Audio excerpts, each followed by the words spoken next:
was like, let me get a piece of that. Let me get a slice of that wealth down there. I wanted to do this move because I wanted to put myself in more of an environment that I felt like reflected where I wanted to be in life and who I am on the inside. And that is big, extravagant, luxurious. And I love to do that. I love to travel luxurious. I love to live luxurious. And a lot of people live like that in Texas.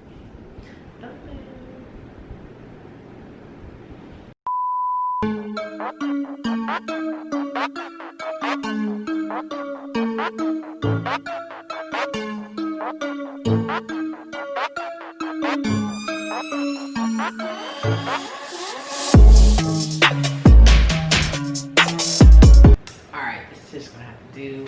My hair doesn't fit in. Can't even see my outfit, how cute I look. But it's okay. But it's okay. But it's okay. Okay. This is funny because this is my first video with being engaged. Your girl got engaged. Your girl got engaged. Alright, so I'm gonna be wifed up. Yes. Anyways, if you have any questions about that or you want to see any videos about this on my channel, comment down below and like this video. Anyways, let's get into the video and what this is actually about. So this is important because there's mainly one subject I needed to rant about. That's why, like, it just made me so mad today. That's why I had to do this video today. And if you haven't already been able to tell, wait. What's up, y'all? It's Janae the Bae, and I'm back again with another video. Woo! So by the title you can tell, I wanted to give y'all 7 tips and 7 things you need to know before you move to the Dallas area, the Dallas-Fort Worth area. Yes. Let's get right into this because this is gonna be fun. I like this. I love this area. I'm from Indiana. I was born and raised in Indianapolis, if you don't know. And I moved to the Dallas area about almost 3 months ago. And so yeah, I'd like to tell you some things that I noticed, some of them immediately and some of them over time, that if you were thinking about moving here, you should know. So the number one thing is that most drivers in Texas or in the Dallas area are crackhead idiot drivers. Like, at least that's what they drive like. And in order to, you know, blend in, you have to think and act like a crackhead idiot. So otherwise you'll go crazy. So yeah, that's a big thing down here. I don't even drive that much because I sold my car and my fiance just drives me around. I haven't had a need to go anywhere until recently. I have some good news, but anyways, we'll talk about that later. But I haven't been driving that much, but like I thought like everybody down here, like we have family down here, I thought they were driving crazy, but I realized that everybody drives crazy and it like is very scary. So most of the time I just try to, like, you know, look out the window or go to sleep because it gives me a heart attack. It's crazy. Next, number 2 is what happened. Number 2 is it is hot. It is hot. But somebody's calling. Hello? How you gonna call me? Hello? Number 2, it's hot. I'm from the Midwest, and I guess it's a thing where when you come down south, it's like you appreciate, Midwesterners appreciate the weather more. And I really do appreciate the weather. Like, it was really hot. We came here in like July, end of July or end of June. And it was so hot. It was the middle of the summer and it was hot, but I did not care. Like, if you wear wigs like me, you can't tell now because I'm wearing a wig and I'm kind of sealed into this wig or a wig for until, you know, I return to my winter shade, because literally there's a tan line where my lace starts and where my forehead starts or whatever, and it, like, when I wear my natural hair, you can really see a tan line. So I've been like wearing like bangs forward when I wear my natural hair and stuff. And so yeah, be prepared for that. That's why a lot of people wear braids and stuff. Honestly, wigs can be hot, so I like started wearing like short wigs. but it's been cooling off a little more down here lately. So like, you know, I got my fall wig out.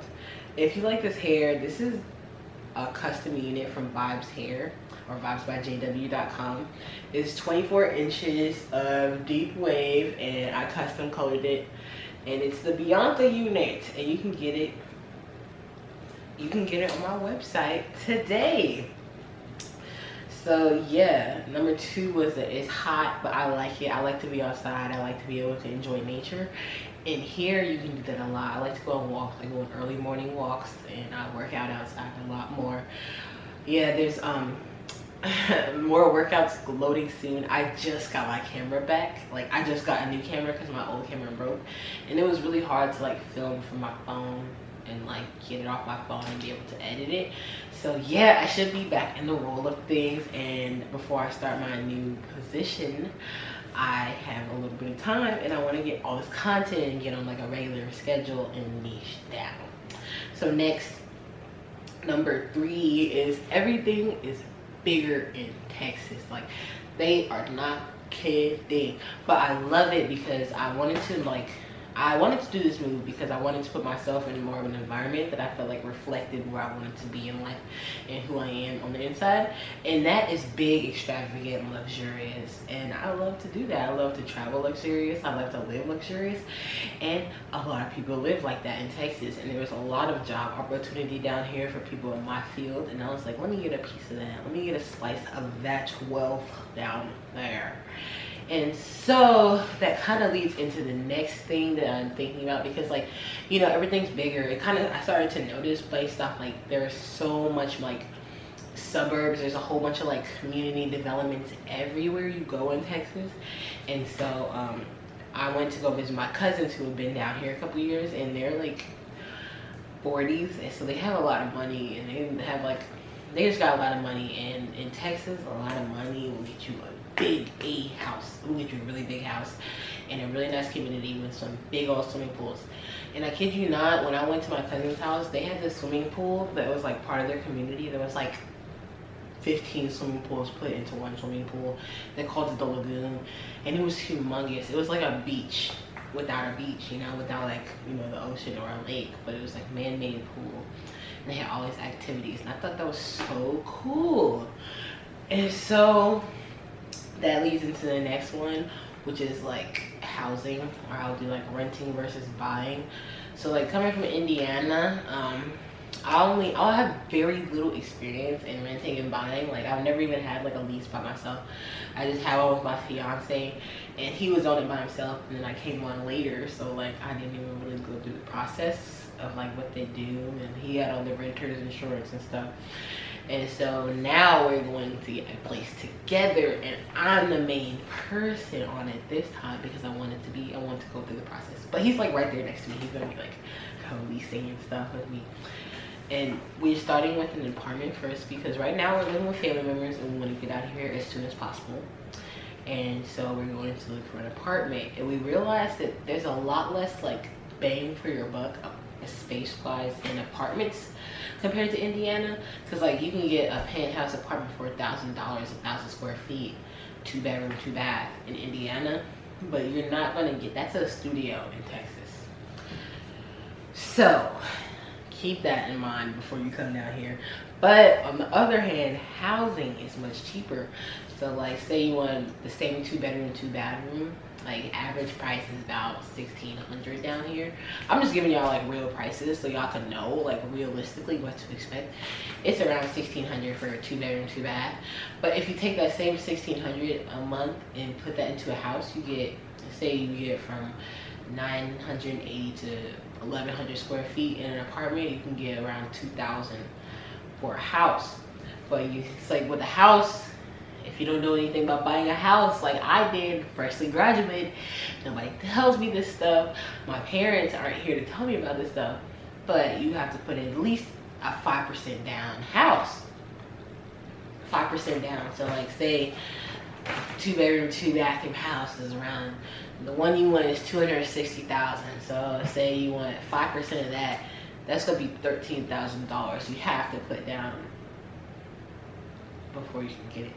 So it's important to, you know, be on top of your finances in general, if you want a video of that, let me know. Like, I'm not the best, but I'm not the worst either, because I appreciate where I am in life, and I got here with some type of money management. And so next I have people. The people are very rude. They seem very rude at first, but then like they're like hard on the outside and soft on the inside. Like, obviously very Republican. This is a very red state. I'm a volunteer for voter registration, a volunteer registrar deputy oh my, the battery's about to die. Let me change it now. Okay, I was saying that I'm a volunteer deputy registrar, a VDR, and so that means that in this county, Collin County, I'm allowed to register people to vote. And I think that's a very important thing to do right now. And I have a lot of time, so I felt like it was nice to get like some community service. And I actually met a really nice friend. Megan, if you're watching this, I really like you. It was fun hanging out with you, and we should hang out again. We are hanging out again. I don't know why I'm rambling on, but she was just a nice person that I met through it. And I think it's important to give back to the community, especially in times like this. And focus on loving rather than hating, because if you focus on hate, you're gonna hate more. If you focus on love, you're gonna love more. So that's what I like to do. What else? Yeah, I was gonna say, like, at first when I got down here, it seemed like a lot of people were like really mean. Like, they don't really smile at you, especially the white people, and even the black people. Like, black people, when you're in Indiana, you'd be like, what's up, and they're like, what's up, like. But here, like, there are a lot of more black people, I feel like, but like they're so used to seeing everybody that they don't really care. It's not that special anymore. But white people, I find that they seem rude at first, but like if you're like hello, like I say hi to everybody, like. And then I'm in the Plano area, so there's a lot of white people here. Currently I'm in the Plano area, but there's a lot of white people here, and I was like, hey. And some of them are not like, what? Like, and then, but like there's a lot of Asian here, and then you're like, hello. And they're like, hello. Like, they're scared or something. But like, I understand cultural, like, cross-cultural barriers, but in general, they're nice. Like, they drive crazy, but there are some people who are like, oh yeah, go ahead. You can come in front of me. You can go. You can turn. But you just gotta expect people to be nice, and they're nice. But when I found that, like, when I was expecting them to be mean, they weren't mean. But when I treated them like they were the nicest people in the world, they treated me very nice back. And yeah, that kind of like added, I kind of said the other one in this, but like black people really don't care. Like, they're so used to seeing other black people. There's a lot of like interracial couples and stuff. Like Austin, we went to Austin for a little weekend getaway, or it was like a day trip, and it was like the city of interracial couples. Like, it was funny because we went to Denver, it was a lot of interracial couples too, but like, yeah, there's a lot of intermingling here. And yeah, that's one thing. Like, I feel like black people up north, they're like, oh yeah, we're like, we gotta say hello when we see you on the street. Black people down here, it's just like whatever. But yeah, I think that pretty much sums up everything I was thinking. This video kind of went on longer than I was expecting it to. But yeah, if you made it this far, you need to subscribe. Please like, and if you have any questions, comment down below, and I will get back to you ASAP as soon as possible. This hair, I forgot to say, I did a flat twist out. So this isn't like the regular curl pattern, but I did it when it was like wet. I brushed it out, then using the heat, and then I curled the ends with perm rods. But it was like, it didn't really completely dry, so a little bit of the curl pattern is showing through. But yeah, guys, get ready for more consistently uploaded videos, because your girl is back and she's better than ever. Also, super plug, I also started another channel with my fiance, trying to give back community service wise, especially in time like this. We felt like we needed to, you know, have a platform to be able to discuss certain issues we see in the black community, and we use it on Black Vision Network. You can follow us on YouTube or on Instagram. It's the same, Black Vision Network. And yeah, go subscribe there, and I'll see you guys in the next video. Thanks, bye.